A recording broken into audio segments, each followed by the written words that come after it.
Hello once again, Monster Hobbies Model Car Garage Mechanics. Welcome back to another great unboxing video. Today we have a great sports car from 1955 to 1962. This is the Alfa Romeo Giulietta Spider 1300 from Italeri. Now, what better manufacturer to make an Italian sports car model kit than Italeri? So, without further ado, let's go down to the bench and take a look at this amazing sport car model. And now, sports car fans, we return once again to the 1950s as we take a look at Italeri's Alfa Romeo Giulietta Spider 1300.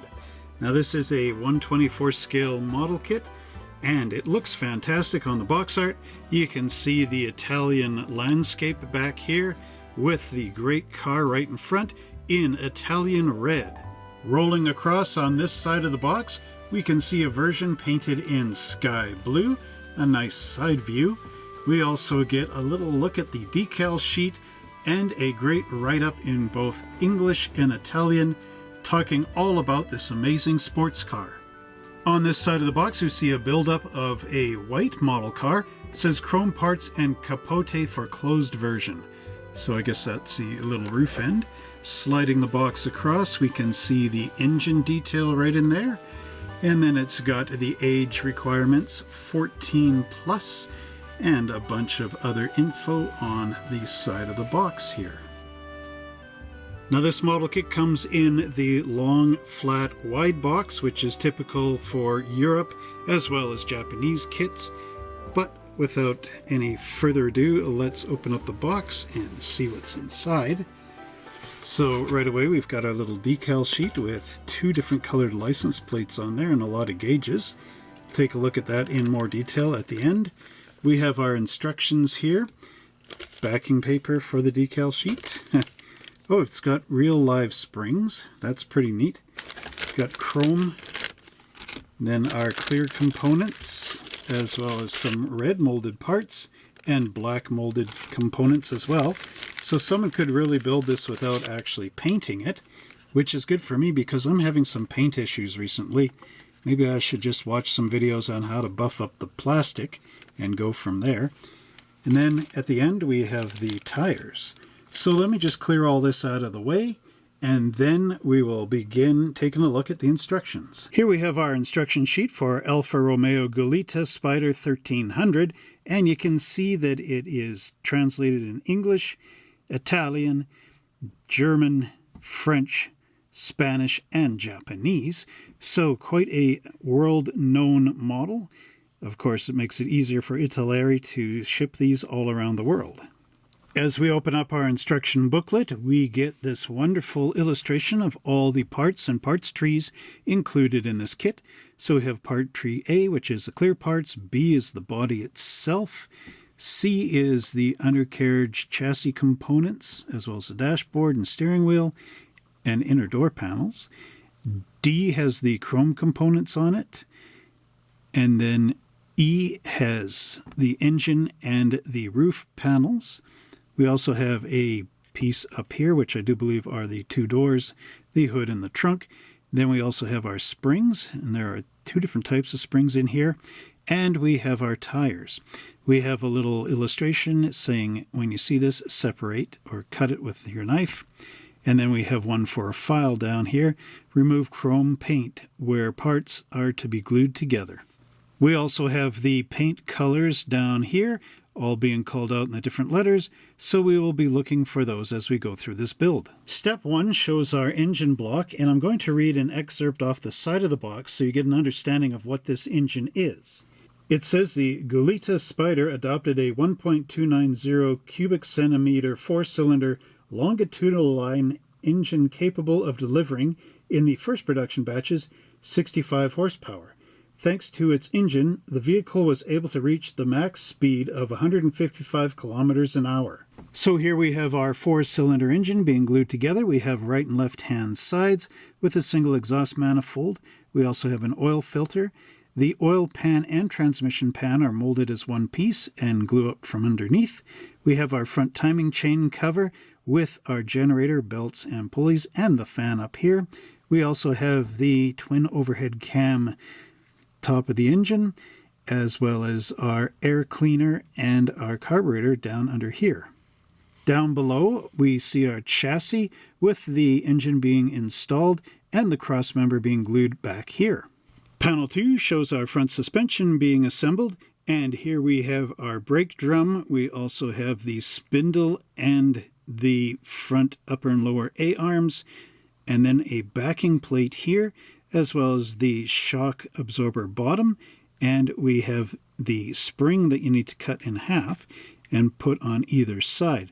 This repeats on for step B over here. And then down below we have the rear axle being assembled, and we also have springs back here and here, as well as our exhaust pipe, and then the fronts of our suspension glue into these square holes here with that backing plate. Panel 4 shows our two-piece radiator with the upper radiator hose molded in place being glued together, and then we start to get into the engine bay, and we have these interesting air ducts which go from here to outside of the body, I believe.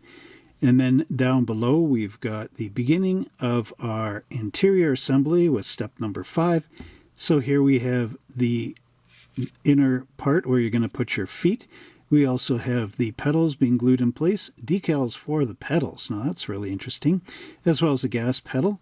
Then we have our console with the gear stick lever going in the side, as well as our steering wheel with the decal, Alfa Romeo decal, being glued on the end. Then we have our instrument panel with gauges and decals you can put in. Panel 6 continues the interior with the back package shelf being glued in place, and then our bucket seats being glued to the floor, as well as a gear shifter going into this hole. Down in panel 7, we have our door panels being glued together. Outer door panel, two-piece mirror, door handles, the windows, which look really neat in here, as well as the inner door. Same on this side here for step F, and then it shows all the paint going in on the handles and the interior color and all that great stuff. Panel 8 shows our wonderful folded top being glued together. Basically, it's just the rear window going in place, so it's got to go in behind and glue in from this way. And then the wonderful top, and you can see all the great rails in here and how the manufacturers made the plastic look as if it's actually drooping in on the frame rails, as it should be. Down here in panel 9 we have the body going together. This sort of reminds me of the Maserati kit from Revell that I built a long time ago, maybe Monogram.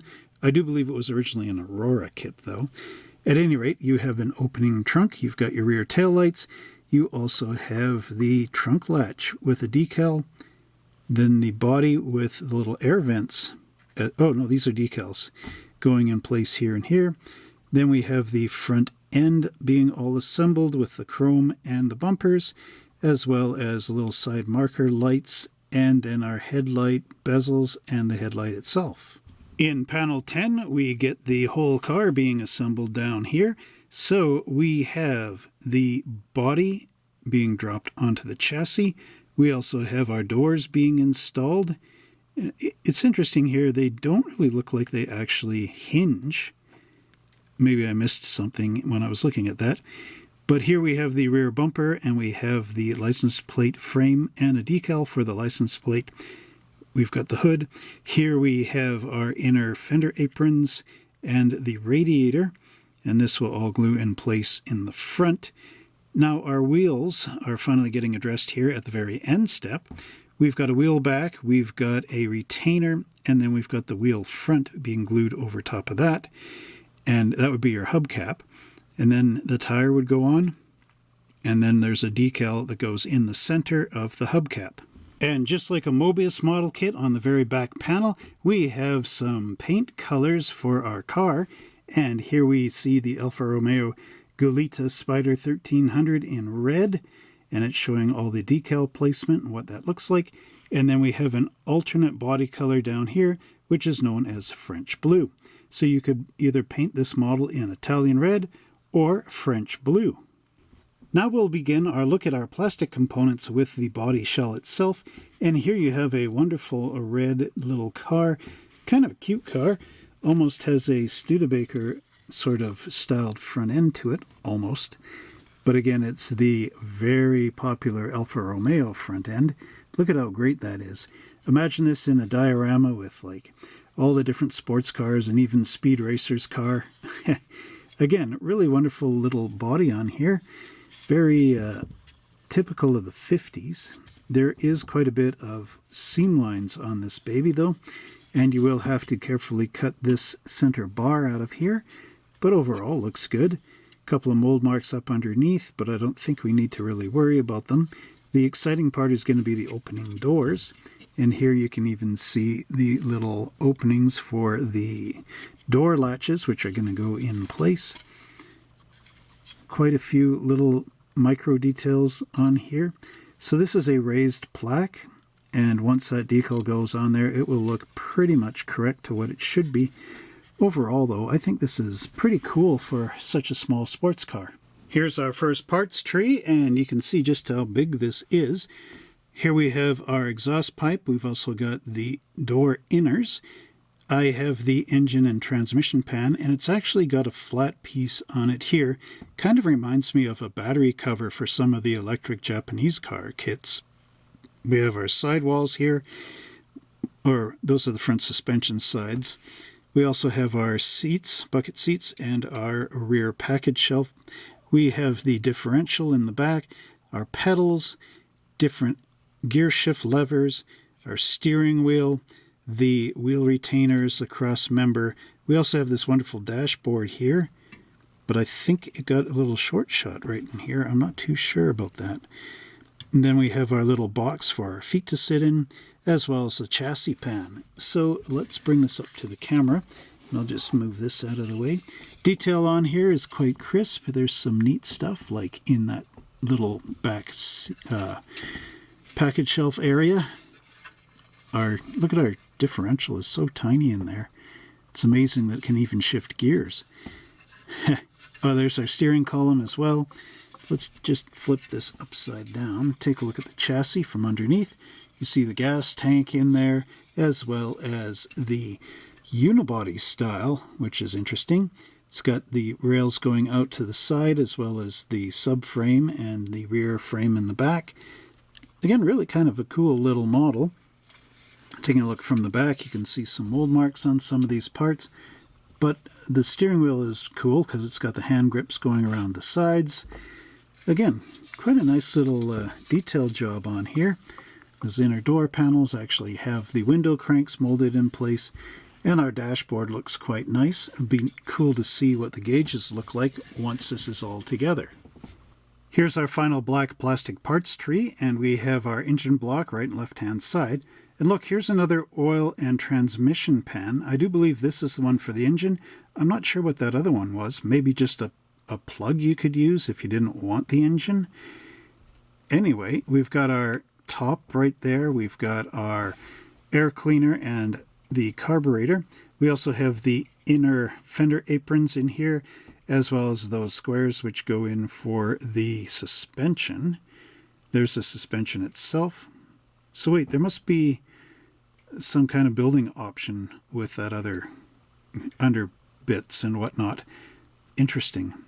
Fascinating, as Mr. Spock would say.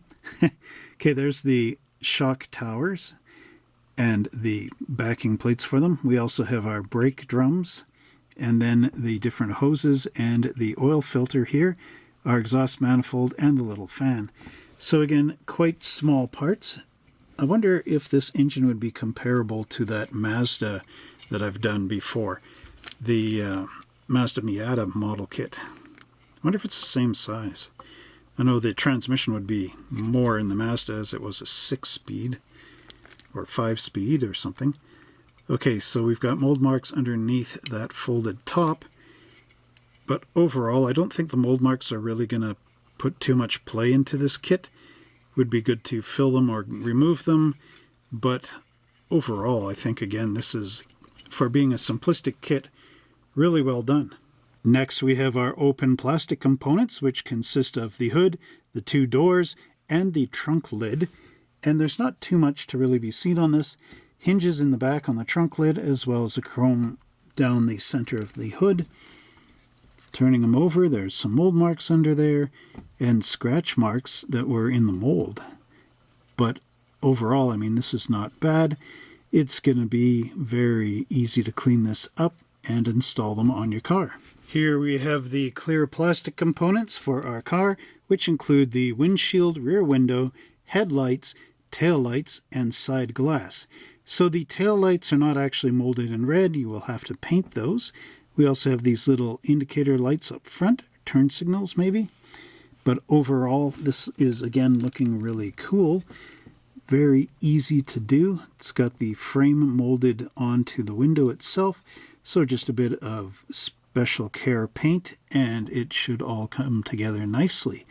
Overall, again, simple parts that will make your model stand out. Here we have our chrome parts tree and we've got our wheels here.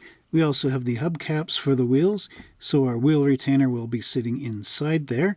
Here's our rear bumpers and our front bumper.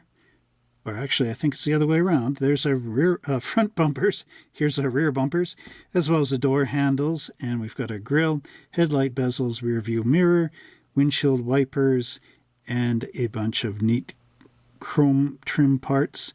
And there's our little side grills, like the Studebaker style. Oh, there's our rear view mirror. So what is this guy? Not too sure. Overall, though, the chrome looks really great. We also have these details down in here. Cool stuff. Very well designed. The wheels have holes in them. You can see my hand through them. Again, cool looking stuff. Looks really good. Next up, we have our tires and those springs, and I'm just going to leave these in the bag. So just know that there are two big metal springs in here, as well as a little tiny one. So put that to the side so we don't lose them. Now, our tires do not have any manufacturer marks on the side, like Pirelli or Michelin or anything cool like that. But they do have a really nice tread pattern on here, which you can see. Again, really cool stuff. Nice squishy rubber, so they'll easily go on those wheels. But overall, again, nice, but I just wish they actually had Michelin or something on there. What do you think? Do you like them without any of the lettering? Because I know a lot of the AMT kits are going that way too. Or would you rather have the old school raised lettering on here for more accuracy? Let me know in the comments down below. Here we have the decal sheet for our Alfa Romeo Giulietta Spider 1300, and we've got two different types of license plates on here. We have the black style as well as the white style, and I'm not exactly sure my European license plates as to which countries these would be, that sort of thing. However, here we have all the Alfa Romeo hubcap decals, which look really nice. We've got some for, I believe, under the hood, as well as the Alfa Romeo emblem in very tiny and slightly bigger tiny. And then we have our gauges as well. And that almost looks like a racing club style decal. You can see it looks like a racing wheel. Then we have the decals for our pedals. That's really cool. I wish more manufacturers would do that. And then we have the Pinafera, the big F decals, which go on the side in those little squares. So again, the color registry on here is really nice. Looks good. And if the decals are much like the Italeri aircraft ones, they should be very easy to put on. Well, I hope you enjoyed that great look at the 1955 to 1962 Alfa Romeo Giulietta Spider 1300 from Italeri. Now, this model kit would look really great all built up and sitting there with all your other sports cars on your model kit shelf. What way would you want to build it? Let us know down in the comments below. Be part of the conversation. So if you enjoy great model kits and want to get your own, why not check us out at www.monster-hobbies.ca. And when the Canada postal strike ends, I'll be able to ship once again all across Canada, down to the United States, and into Europe, and anywhere else in the world. So if you really dig that, visit our website, www.monster-hobbies.ca today. And until next time, everybody, happy model building, and we'll see you in the next video.